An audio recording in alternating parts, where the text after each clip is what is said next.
Hey Comeca family, welcome back to another Comeca Connection. Again, we're going through the fruit of the Spirit for our summer series, and I get to take you through peace.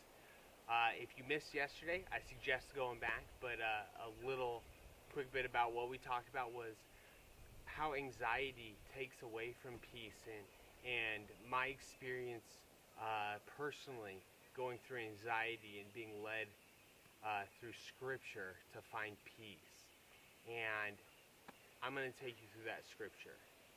We're going to start today with Philippians 4, verse 6. I'll read it to you.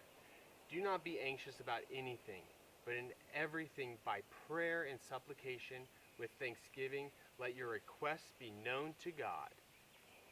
You know, that night, I was so overwhelmed.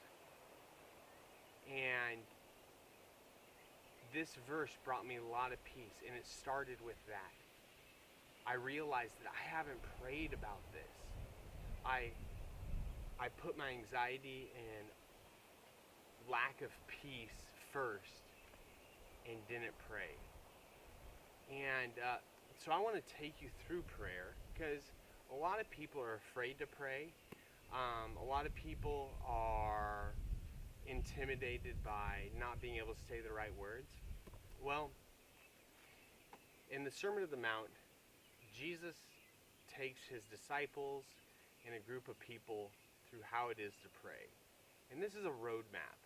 This isn't exactly how you need to pray every time. This isn't the exact words that you have to say every time. It's just a roadmap.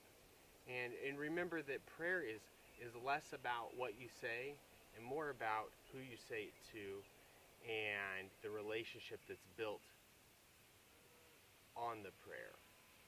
So I'm going to read it really quick. It's Matthew 6, chapter 9 through 13.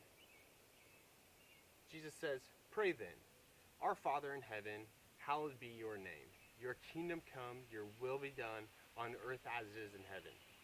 Give us this day our daily bread, and forgive our debts, as we have forgiven our debtors. And lead us not into temptation, but deliver us from evil." You know, the beginning of that is the craziest part.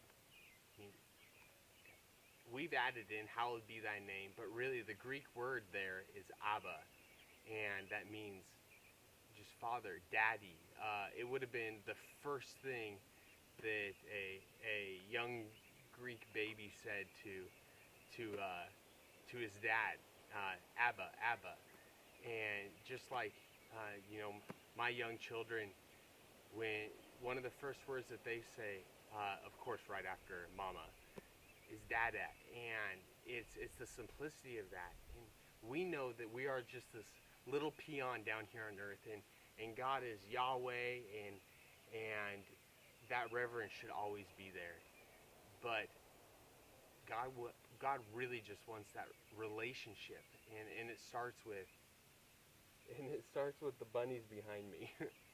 And it starts with having that relationship and starting with Father, Abba. But then it goes into, Lord, I want your will to be done, and I want your kingdom to come. I know I'm a sinner, and please forgive that, but let's not make it about what I need to have happen, what I have to have happen. What do you need? And build that relationship. Because again, the first thing to remember about prayer, it doesn't matter if you do it in a closet, it doesn't matter if you do it quietly on your knees or loud looking up to the sky or in your head as you're driving. It's all about the relationship of who you're speaking it with. That's the most important thing. Thanks, guys. I'm excited to get into the rest of the week with you guys about peace. This is, again, a journey that I went on that summer that has directly affected the way I live my life and the way I walk my life through Christ. See you later.